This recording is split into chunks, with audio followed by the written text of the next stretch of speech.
हमारा आपका यही सपना होता है कि नाम कमाना है, अपना नाम बड़ा करना है, लेकिन यही नाम अगर अपने ही जान पर बनाए तो फिर क्या कहेंगे आप?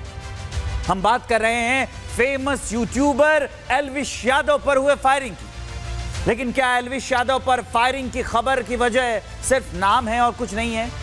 क्योंकि जिस गैंग ने इस हमले की जिम्मेदारी ली है उसने किसी जुए वाले ऐप से विज्ञापन करने पर आपत्ति जताई है। यह अलग विषय हो सकता है, लेकिन क्या इस बात को इतने पर छोड़ देना चाहिए? आप कहेंगे कि नहीं, पूरी घटना देखेंगे तो पूछेंगे कि करीब 25 राउंड गोलियां चल गई, पुलिस कहां थी? तो मैं कहूंगा कि हमें गुरुग्राम पुलिस की डाइट भी पता करनी चाहिए। आजकल क्या खाकर सोती है कि पता ही नहीं चलता कि शहर में क्या हो रहा है। गोलियों की आवाज से भी उनको कुछ पता नहीं चल पाता है, गोलियों की आवाज भी पुलिस को नहीं जगा पाती है। ये मैं क्यों कह रहा हूं? जुलाई में सिंगर राहुल फाजिलपुरिया की कार पर फायरिंग हुई थी। अगस्त में फाजिलपुरिया के करीबी रोहित शौकीन की गोली मारकर हत्या कर दी गई। और अब एल्विश के घर पर फायरिंग हुई है, सुबह के समय में हुई है, चालू रोड पर हुई है, सरेआम हुई है, सरेराह हुई है, खुलेआम हुई है। गुरुग्राम पुलिस का चौकन्नापन तो देखकर हम यही कहेंगे कि बदमाश फायरिंग करते हैं और पुलिस फाइलिंग करती है। एक के बाद एक घटनाएं हो रही हैं, ये बताती हैं कि बदमाश गोलियां बरसा रहे हैं और पुलिस अपने बयान बरसा रही है कि जांच जारी है।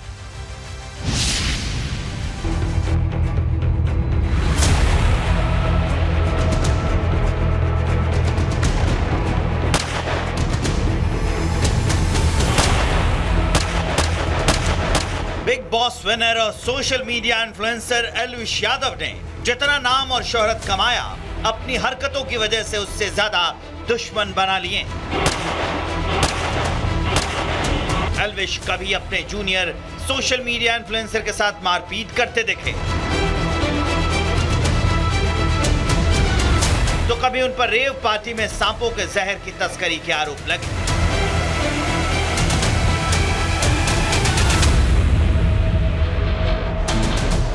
एल्विश के ऐसे कई कारनामे हैं जिसकी वजह से वो विवादों में घिरे रहे।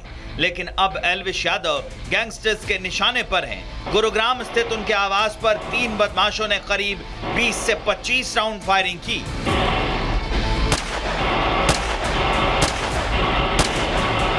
जिस वक्त एल्विश के घर पर फायरिंग हुई उस वक्त एल्विश घर पर नहीं थे, लेकिन जिस तरह से बदमाशों ने एल्विश के घर पर गोलियां चलाई उससे साफ है कि एल्विश अब गैंगस्टर की नजरों में चढ़ चुके हैं। गुरुग्राम का सेक्टर 57 गोलियों की तड़तड़ाहट से गूंज उठा।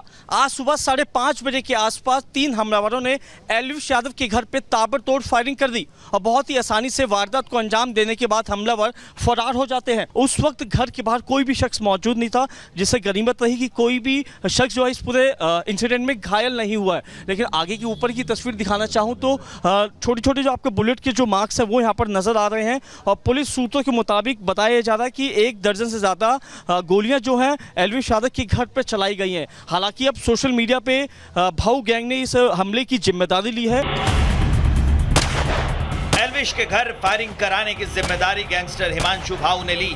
सोशल मीडिया पोस्ट में हिमांशु भाऊ ने एल्विश पर सट्टे के प्रमोशन को लेकर नाराजगी जताई और इसकी वजह से फायरिंग के जरिए एल्विश को चेतावनी भी दी। जिस समय एल्विश के घर पर फायरिंग हुई उस समय घर में उनका पूरा परिवार मौजूद था। दनादन फायरिंग से उनके परिवार में भी दहशत का माहौल। कैमरे में देखा कि भाई तो पता लगा वो आपके सामने हो चुकी है सारी चीजें कि भाई 2-3 थे। और उसके बाद हमने पुलिस को फोन कर दिया। पुलिस अपना काम कर रही है, सारी टीमें टाइम पर आ गई थी और अपना टेस्ट कर रही है। शायद कोई किसी प्रकार की अब तक कोई आज तक तो कोई है नहीं। अभी तक तो किसी प्रकार की हमें कोई धमकी नहीं, ना कोई मैसेज है। भाई खतरा तो देखो वैसे जान का तो है ही भाई, अगर हम बाहर होते तो कुछ भी हो सकता था। हाल के दिनों में दिल्ली एनसीआर गैंगस्टर्स का गढ़ बन गया है। बेखौफ गैंगस्टर्स ने दिल्ली और उसके आसपास के जिलों में ताबड़तोड़ वारदातें अंजाम दी। 27 जून को गैंगस्टर मंजीत महाल के सगे भांजे दीपक की गोली मारकर हत्या कर दी गई। 15 जुलाई को सिंगर राहुल फाजिलपुरिया की कार पर फायरिंग हुई। 6 अगस्त को फाजिलपुरिया के करीबी रोहित शौकीन की गोली मारकर हत्या कर दी गई। और अब एल्विश के घर पर ताबड़तोड़ फायरिंग की गई। दिल्ली एनसीआर की इन वारदातों ने पुलिस के इकबाल पर सवाल खड़ा कर दिया है। हालांकि गुरुग्राम पुलिस एल्विश के घर फायरिंग करने वालों की तलाश में जुट गई। हमारे पास कंट्रोल रूम से 6:15 बजे सूचना मिली थी कि भी सेक्टर 57 में फायरिंग होगी। तो सूचना के आधार पर मैं अपनी टीम को लेकर वहाँ मौके पहुँचा और हमने सीसीटीवी कैमरे की फुटेज वहाँ चेक करी। फुटेज के अंदर 3 लड़के हैं जिन्होंने हेलमेट पहन रखे हैं। हम है ना हर एंगल से जो हमारी क्राइम ब्रांच है वो भी क्राइम की टीम है, जो भी सीआईए की टीम है और जो हमारे थाने की टीम है वो सारी जांच कर रही है। और जो भी आगे बात जैसे मान लिया किसी का भी को किसने चलवाई है क्या है, जो भी बात आऊँगी वो हम आपको शेयर कर देंगे। देश की राजधानी में जिस तरह से गैंगस्टर्स का खौफ बढ़ रहा है उससे 1990 वाली दहशत की यादें ताजा हो रही हैं। ऐसा लग रहा है कि मानो 1990 के दशक की दहशत फिर से लौट आई है। हैरानी की बात यह है कि गैंगस्टर्स खुलेआम वारदातों को अंजाम दे रहे हैं, लेकिन पुलिस ने अब तक ऐसी कोई कार्रवाई नहीं की जिससे लोगों में पुलिस को लेकर विश्वास बढ़े। अब सवाल यह है कि आखिर क्यों पुलिस हाथ पर हाथ धरे बैठी हुई है। अगर दिल्ली एनसीआर में गैंगस्टर्स की दहशत है तो देश के बाकी राज्यों और छोटे जिलों में हाल कैसा होगा। हमारा आपका यही सपना होता है कि नाम कमाना है, अपना नाम बड़ा करना है, लेकिन यही नाम अगर अपने ही जान पर बनाए तो फिर क्या कहेंगे आप। हम बात कर रहे हैं फेमस यूट्यूबर एल्विश यादव पर हुए फायरिंग की। लेकिन क्या एल्विश यादव पर फायरिंग की खबर की वजह सिर्फ नाम है और कुछ नहीं है? क्योंकि जिस गैंग ने इस हमले की जिम्मेदारी ली है उसने किसी जुए वाले ऐप से विज्ञापन करने पर आपत्ति जताई है। यह अलग विषय हो सकता है, लेकिन क्या इस बात को इतने पर छोड़ देना चाहिए? आप कहेंगे कि नहीं, पूरी घटना देखेंगे तो पूछेंगे कि करीब 25 राउंड गोलियां चल गई, पुलिस कहां थी? तो मैं कहूंगा कि हमें गुरुग्राम पुलिस की डाइट भी पता करनी चाहिए। आजकल क्या खाकर सोती है कि पता ही नहीं चलता कि शहर में क्या हो रहा है। गोलियों की आवाज से भी उनको कुछ पता नहीं चल पाता है। गोलियों की आवाज भी पुलिस को नहीं जगा पाती है। ये मैं क्यों कह रहा हूं? जुलाई में सिंगर राहुल फाजिलपुरिया की कार पर फायरिंग हुई थी। अगस्त में फाजिलपुरिया के करीबी रोहित शौकीन की गोली मारकर हत्या कर दी गई। और अब एल्विश के घर पर फायरिंग हुई है, सुबह के समय में हुई है, चालू रोड पर हुई है, सरेआम हुई है, सरेराह हुई है, खुलेआम हुई है। गुरुग्राम पुलिस का चौकन्नापन तो देखकर हम यही कहेंगे कि बदमाश फायरिंग करते हैं और पुलिस फाइलिंग करती है। एक के बाद एक घटनाएं हो रही हैं। ये बताती हैं कि बदमाश गोलियां बरसा रहे हैं और पुलिस अपने बयान बरसा रही है कि जांच जारी है।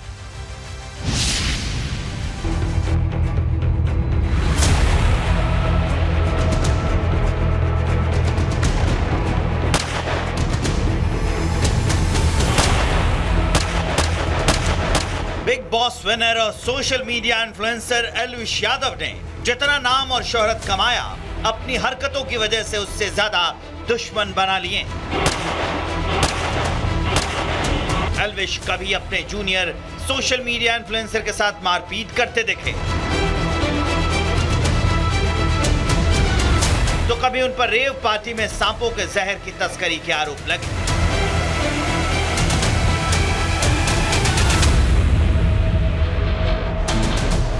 एल्विश के ऐसे कई कारनामे हैं जिसकी वजह से वो विवादों में घिरे रहे। लेकिन अब एल्विश यादव गैंगस्टर्स के निशाने पर हैं। गुरुग्राम स्थित उनके आवास पर 3 बदमाशों ने करीब 20 से 25 राउंड फायरिंग की।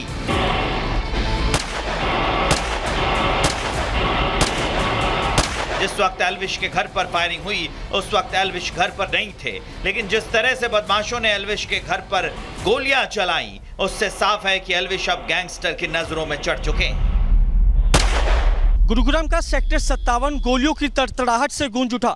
आज सुबह 5:30 बजे के आसपास 3 हमलावरों ने एल्विश यादव के घर पे ताबड़तोड़ फायरिंग कर दी और बहुत ही आसानी से वारदात को अंजाम देने के बाद हमलावर फरार हो जाते हैं। उस वक्त घर के बाहर कोई भी शख्स मौजूद नहीं था, जिससे गनीमत रही कि कोई भी शख्स जो है इस पूरे इंसिडेंट में घायल नहीं हुआ है। लेकिन आगे की ऊपर की तस्वीर दिखाना चाहूँ तो छोटे छोटे जो आपके बुलेट के जो मार्क्स हैं वो यहाँ पर नजर आ रहे हैं और पुलिस सूत्रों के मुताबिक बताया जा रहा है कि 1 दर्जन से ज़्यादा गोलियां जो हैं एल्विश यादव के घर पर चलाई गई हैं। हालांकि अब सोशल मीडिया पे भाऊ गैंग ने इस हमले की जिम्मेदारी ली है। एल्विश के घर फायरिंग कराने की जिम्मेदारी गैंगस्टर हिमांशु भाऊ ने ली। सोशल मीडिया पोस्ट में हिमांशु भाऊ ने एल्विश पर सट्टे के प्रमोशन को लेकर नाराजगी जताई और इसकी वजह से फायरिंग के जरिए एल्विश को चेतावनी भी दी। जिस समय एल्विश के घर पर फायरिंग हुई उस समय घर में उनका पूरा परिवार मौजूद था। दनादन फायरिंग से उनके परिवार में भी दहशत का माहौल। कैमरे में देखा कि भाई तो पता लगा वो आपके सामने हो चुकी है सारी चीजें कि भाई 2-3 थे और उसके बाद हमने पुलिस को फोन कर दिया। पुलिस अपना काम कर रही है, सारी टीमें टाइम पर आ गई थी और अपना टेस्ट कर रही है। शायद कोई किसी प्रकार की अब तक कोई आज तक तो कोई है नहीं, अभी तक तो किसी प्रकार की हमें कोई धमकी नहीं, ना कोई मैसेज है। भाई खतरा तो देखो वैसे जान का तो है ही भाई, अगर हम बाहर होते तो कुछ भी हो सकता था। हाल के दिनों में दिल्ली एनसीआर गैंगस्टर्स का गढ़ बन गया है। बेखौफ गैंगस्टर्स ने दिल्ली और उसके आसपास के जिलों में ताबड़तोड़ वारदातें अंजाम दी। 27 जून को गैंगस्टर मंजीत महाल के सगे भांजे दीपक की गोली मारकर हत्या कर दी गई। 15 जुलाई को सिंगर राहुल फाजिलपुरिया की कार पर फायरिंग हुई। 6 अगस्त को फाजिलपुरिया के करीबी रोहित शौकीन की गोली मारकर हत्या कर दी गई और अब एल्विश के घर पर ताबड़तोड़ फायरिंग की गई। दिल्ली एनसीआर की इन वारदातों ने पुलिस के इकबाल पर सवाल खड़ा कर दिया है। हालांकि गुरुग्राम पुलिस एल्विश के घर फायरिंग करने वालों की तलाश में जुट गई। हमारे पास कंट्रोल रूम से 6:15 बजे सूचना मिली थी कि भी सेक्टर 57 में फायरिंग होगी। तो सूचना के आधार पर मैं अपनी टीम को लेकर वहाँ मौके पहुँचा और हमने सीसीटीवी कैमरे की फुटेज वहाँ चेक करी। फुटेज के अंदर 3 लड़के हैं जिन्होंने हेलमेट पहन रखे हैं। हम है ना हर एंगल से जो हमारी क्राइम ब्रांच है वो भी क्राइम की टीम है, जो भी सीआईए की टीम है और जो हमारे थाने की टीम है वो सारी जांच कर रही है। और जो भी आगे बात जैसे मान लिया किसी का भी को किसने चलवाई है क्या है, जो भी बात आऊँगी वो हम आपको शेयर कर देंगे। देश की राजधानी में जिस तरह से गैंगस्टर्स का खौफ बढ़ रहा है उससे 1990 वाली दहशत की यादें ताजा हो रही हैं। ऐसा लग रहा है कि मानो 1990 के दशक की दहशत फिर से लौट आई है। हैरानी की बात यह है कि गैंगस्टर्स खुलेआम वारदातों को अंजाम दे रहे हैं, लेकिन पुलिस ने अब तक ऐसी कोई कार्रवाई नहीं की जिससे लोगों में पुलिस को लेकर विश्वास बढ़े। अब सवाल यह है कि आखिर क्यों पुलिस हाथ पर हाथ धरे बैठी हुई है। अगर दिल्ली एनसीआर में गैंगस्टर्स की दहशत है तो देश के बाकी राज्यों और छोटे जिलों में हाल कैसा होगा।